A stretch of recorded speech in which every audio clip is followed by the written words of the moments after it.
അധ്യായം 10. കൊർന്നേലിയൂസ്. കേസറിയായിൽ കൊർന്നേലിയൂസ് എന്നൊരുവനുണ്ടായിരുന്നു. അവൻ ഇത്താലിക്ക എന്ന് വിളിക്കപ്പെടുന്ന സൈന്യവിഭാഗത്തിലെ ഒരു ശതാധിപനായിരുന്നു. അവനും കുടുംബവും ദൈവഭയവും ഭക്തിയുമുള്ളവരായിരുന്നു. അവൻ ജനങ്ങൾക്ക് ഉദാരമായി ദാനധർമ്മം ചെയ്യുകയും ദൈവത്തോട് നിരന്തരം പ്രാർത്ഥിക്കുകയും ചെയ്തു പോന്നു. ഒരു ദിവസം ഏതാണ്ട് 9-ാം മണിക്കൂറിൽ കൊർന്നേലിയൂസ് എന്ന് വിളിച്ചുകൊണ്ട് ഒരു ദൈവദൂതനാകുന്നത് ഒരു ദർശനത്തിൽ അവൻ വ്യക്തമായി കണ്ടു. ഭയവിഹ്വലനായി ഉറ്റുനോക്കിക്കൊണ്ട് അവൻ ചോദിച്ചു, പ്രഭു, ഇതെന്താണ്? ദൂതൻ പറഞ്ഞു, നിന്റെ പ്രാർത്ഥനകളും ദാനധർമ്മങ്ങളും ദൈവസന്നിധിയിൽ നിന്നെ അനുസ്മരിപ്പിച്ചിരിക്കുന്നു. യോപ്പായിലേക്ക് ആളയച്ച് പത്രോസ് എന്ന് വിളിക്കപ്പെടുന്ന ശിമയോനെ വരുത്തുക. അവൻ കടൽ തീരത്ത് താമസിക്കുന്ന തുകൽപ്പണിക്കാരൻ ശിമയോന്റെ വീട്ടിലുണ്ട്.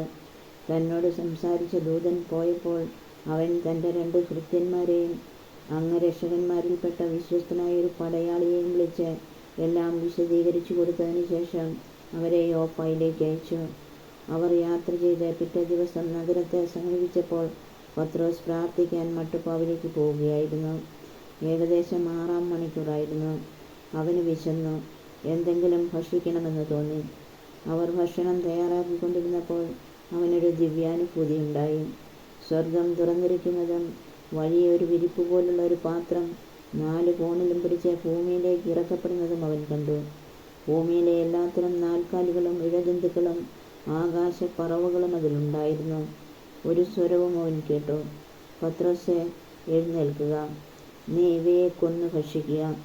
പത്രോസ് പറഞ്ഞു, കർത്താവേ, ഒരിക്കലുമില്ല. മലിനമോ അശുദ്ധമോ ആയ ഒന്നും ഞാൻ ഒരിക്കലും ഭക്ഷിച്ചിട്ടില്ല. രണ്ടാമതും അവൻ ആ സ്വരം കേട്ടു, ദൈവം വിശുദ്ധീകരിച്ചോ മലിനമെന്ന് നീ കണക്കാക്കരുത്. 3 പ്രാവശ്യം ഇങ്ങനെ സംഭവിച്ചു. ഉടൻ തന്നെ പാത്രം ആകാശത്തേക്ക് എടുക്കപ്പെടുകയും ചെയ്തു. താൻ കണ്ട ദർശനത്തിൻ്റെ അർത്ഥമെന്തെന്ന് പത്രോസ് സംശയിച്ചു നിൽക്കുമ്പോൾ കൊർന്നേലിയൂസ് അയച്ച ആളുകൾ ശിമയോന്റെ വീടന്വേഷിച്ച് പടിവാതിൽക്കൽ നിൽപ്പുണ്ടായിരുന്നു. പത്രോസ് എന്ന് വിളിക്കപ്പെടുന്ന ശിമയോൻ ഇവിടെയാണോ താമസിക്കുന്നത് എന്ന് അവർ വിളിച്ചു ചോദിച്ചു. പത്രോസ് ദർശനത്തെക്കുറിച്ച് ചിന്തിച്ചുകൊണ്ടിരുന്നപ്പോൾ ആത്മാവ് അവനോട് പറഞ്ഞു, ഇതാ 3 പേർ നിന്നെ അന്വേഷിക്കുന്നു. എഴുന്നേറ്റ് താഴേക്ക് ചെല്ലുക. ഒന്നും സംശയിക്കാതെ അവരോടൊപ്പം പോവുക. എന്തെന്നാൽ ഞാനാണ് അവരെ അയച്ചിരിക്കുന്നത്. പത്രോസ് താഴെ വന്നവരോട് പറഞ്ഞു, നിങ്ങൾ അന്വേഷിക്കുന്ന ആൾ ഞാൻ തന്നെ. നിങ്ങൾ വന്നതിൻ്റെ ഉദ്ദേശ്യമെന്ത്? അവർ പറഞ്ഞു, നീതിമാനും ദൈവഭയമുള്ളവനും യഹൂദജനത്തിന് മുഴുവൻ സമ്മതനുമായ കൊർന്നേലിയൂസ് എന്ന ശതാധിപന് നിന്നെ ആളയച്ച് വീട്ടിലേക്ക് കൊണ്ടുചെല്ലണമെന്നും നിന്റെ വാക്കുകൾ കേൾക്കണമെന്നും ദൈവദൂതനിൽ നിന്നും നിർദ്ദേശം ലഭിച്ചിരിക്കുന്നു. അവൻ അവരെ അകത്തേക്ക് വിളിച്ച് അവിടെ താമസിപ്പിച്ചു. അടുത്ത ദിവസം അവൻ അവരോടൊപ്പം പുറപ്പെട്ടു. യോപ്പായിൽ നിന്നുള്ള ചില സഹോദരന്മാരും അവനെ അനുയാത്ര ചെയ്തു. പിറ്റേ ദിവസം അവർ കേസറിയായിലെത്തി. കൊർന്നേലിയൂസ് തൻ്റെ ബന്ധുക്കളെയും അടുത്ത സുഹൃത്തുക്കളെയും വിളിച്ചുകൂട്ടി. അവരുടെ വരവ് പ്രതീക്ഷിച്ചിരിക്കുകയായിരുന്നു. പത്രോസ് അകത്ത് പ്രവേശിച്ചപ്പോൾ കൊർന്നേലിയൂസ് അവനെ സ്വീകരിച്ച് കാൽക്കൽ വീണ് നമസ്കരിച്ചു. എഴുന്നേൽക്കുക, ഞാനും ഒരു മനുഷ്യനാണ് എന്ന് പറഞ്ഞുകൊണ്ട് പത്രോസ് അവനെ എഴുന്നേൽപ്പിച്ചു. അവനോട് സംസാരിച്ചുകൊണ്ട് പത്രോസ് അകത്ത് പ്രവേശിച്ചപ്പോൾ വളരെ പേർ അവിടെ കൂടിയിരിക്കുന്നത് കണ്ടു. അവൻ അവരോട് പറഞ്ഞു, മറ്റൊരു വർഗക്കാരനുമായി സമ്പർക്കം പുലർത്തുന്നതും അവനെ സമീപിക്കുന്നതും ഒരു യഹൂദന് എത്രത്തോളം നിയമവിരുദ്ധമാണെന്ന് നിങ്ങൾക്കറിയാമല്ലോ. എന്നാൽ ഒരു മനുഷ്യനെയും ഹീനജാതിക്കാരനെന്നോ അശുദ്ധനെന്നോ വിളിക്കരുതെന്ന് ദൈവം എനിക്ക് കാണിച്ചു തന്നിരിക്കുന്നു. അതിനാൽ നിങ്ങൾ എനിക്ക് ആളയച്ചപ്പോൾ യാതൊരു തടസ്സവും പറയാതെ ഞാൻ വരികയാണ് ചെയ്തത്. എന്തിനാണ് നിങ്ങൾ എനിക്ക് ആളയച്ചതെന്ന് പറയുവിൻ. കൊർന്നേലിയൂസ് മറുപടി പറഞ്ഞു, 4 ദിവസം മുൻപ് ഈ സമയത്ത് വീട്ടിൽ വെച്ച് ഞാൻ 9-ാം മണിക്കൂറിലെ പ്രാർത്ഥന നടത്തുകയായിരുന്നു. പെട്ടെന്ന് തിളങ്ങുന്ന വസ്ത്രങ്ങൾ അണിഞ്ഞ ഒരാൾ എൻ്റെ മുൻപിൽ പ്രത്യക്ഷപ്പെട്ടു. അവൻ പറഞ്ഞു, കൊർന്നേലിയൂസേ, ദൈവസന്നിധിയിൽ നിന്റെ പ്രാർത്ഥനകൾ എത്തുകയും ദൈവം നിന്റെ ദാനധർമ്മങ്ങൾ അനുസ്മരിക്കുകയും ചെയ്തിരിക്കുന്നു. അതുകൊണ്ട് യോപ്പായിലേക്ക് ആളയച്ച് പത്രോസ് എന്ന് വിളിക്കപ്പെടുന്ന ശിമയോനെ വരുത്തുക.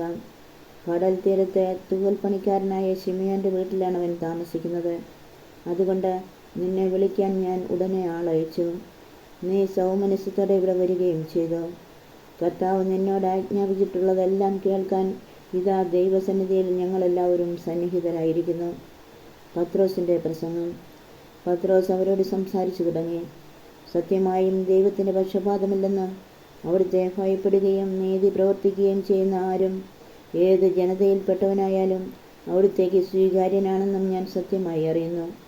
സമാധാനത്തിൻ്റെ സദ്വാർത്ത സകലത്തിൻ്റെയും കർത്താവായ യേശു ക്രിസ്തുവിലൂടെ വിളംബരം ചെയ്തുകൊണ്ട് തൻ്റെ വചനം അവിടുന്ന് ഇസ്രായേൽ മക്കൾക്ക് നൽകി. യോഹന്നാൻ പ്രസംഗിച്ച സ്നാനത്തിന് ശേഷം ഗലീലയിൽ ആരംഭിച്ച് യൂദയ മുഴുവനിലും സംഭവിച്ച കാര്യങ്ങൾ നിങ്ങൾക്കറിവുള്ളതാണല്ലോ. നസ്രായനായ യേശുവിനെ പരിശുദ്ധാത്മാവിനാലും ശക്തിയാലും ദൈവം എങ്ങനെ അഭിഷേകം ചെയ്തുവെന്നും അവനെ പ്രകാരം നന്മ പ്രവർത്തിച്ചുകൊണ്ടും പിശാചിനാൽ പീഡിപ്പിക്കപ്പെട്ടവരെ സുഖപ്പെടുത്തിക്കൊണ്ടും ചുറ്റി സഞ്ചരിച്ചുവെന്നും നിങ്ങൾക്കറിയാം. ദൈവം അവനോട് കൂടെ ഉണ്ടായിരുന്നു. യഹൂദന്മാരുടെ ദേശത്തും ജെറുസലമിലും അവൻ ചെയ്ത എല്ലാ കാര്യങ്ങൾക്കും ഞങ്ങൾ സാക്ഷികളാണ്. അവർ അവനെ മരത്തിൽ തൂക്കിക്കൊന്നു. എന്നാൽ ദൈവം അവനെ 3-ാം ദിവസം ഉയർപ്പിക്കുകയും പ്രത്യക്ഷനാക്കുകയും ചെയ്തു. എല്ലാവർക്കുമല്ല, സാക്ഷികളായി ദൈവം മുൻകൂട്ടി തിരഞ്ഞെടുത്ത ഞങ്ങൾക്ക് മാത്രം. അവൻ മരിച്ചവരിൽ നിന്ന് ഉയർത്തെഴുന്നേറ്റതിന് ശേഷം അവനോടുകൂടെ ഭക്ഷിക്കുകയും പാനം ചെയ്യുകയും ചെയ്തവരാണ് ഞങ്ങൾ. ജീവിച്ചിരിക്കുന്നവരുടെയും മരിച്ചവരുടെയും വിധികർത്താവായി ദൈവം നിയോഗിച്ചിരിക്കുന്നവൻ അവനാണ് എന്ന ജനങ്ങളോട് പ്രസംഗിക്കാനും സാക്ഷ്യം വഹിക്കാനും ഞങ്ങൾക്ക് കൽപ്പന നൽകി. അവനിൽ വിശ്വസിക്കുന്ന എല്ലാവരും അവൻ്റെ നാമം വഴി പാപമോചനം നേടുമെന്ന് പ്രവാചകന്മാർ അവനെക്കുറിച്ച് സാക്ഷ്യപ്പെടുത്തുന്നു. വിജാതിയർക്ക് ജ്ഞാനസ്നാനം. പത്രോസ് ഇത് പറഞ്ഞുകൊണ്ടിരിക്കുമ്പോൾ തന്നെ കേട്ടുകൊണ്ടിരുന്ന എല്ലാവരുടെയും മേൽ പരിശുദ്ധാത്മാവ് വന്നു.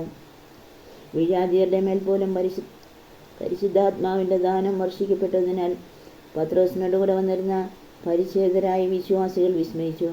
അവർ അന്യഭാഷകളിൽ സംസാരിക്കുന്നതും ദൈവത്തെ സ്തുതിക്കുന്നതും അവർ കേട്ടു. അപ്പോൾ പത്രോസ് പറഞ്ഞു, നമ്മെപ്പോലെ തന്നെ പരിശുദ്ധാത്മാവിനെ സ്വീകരിച്ച ഇവർക്ക് ജ്ഞാനസ്നാനജലം നിഷേധിക്കാൻ ആർക്കെങ്കിലും സാധിക്കുമോ? യേശു ക്രിസ്തുവിൻ്റെ നാമത്തിൽ അവർക്ക് സ്നാനം നൽകാൻ അവൻ കൽപ്പിച്ചു. കുറേ ദിവസം തങ്ങളോടുകൂടെ താമസിക്കണമെന്ന് അവർ അവനോട് അഭ്യർത്ഥിച്ചു. അധ്യായം 11.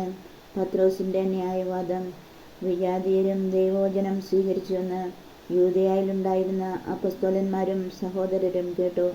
തന്മൂലം പത്രോസ് ജെറുസലമിൽ വന്നപ്പോൾ പരിച്ഛേദനവാദികൾ അവനെ എതിർത്തു. അവർ ചോദിച്ചു, അപരിച്ഛേദരുടെ അടുക്കൽ നീ പോവുകയും അവരോടൊപ്പം ഭക്ഷണം കഴിക്കുകയും ചെയ്തതെന്തുകൊണ്ട്? പത്രോസ് അവരോടെല്ലാം ക്രമമായി വിശദീകരിക്കാൻ തുടങ്ങി. ഞാൻ യോപ്പ നഗരത്തിൽ പ്രാർത്ഥിച്ചുകൊണ്ടിരിക്കുകയായിരുന്നു.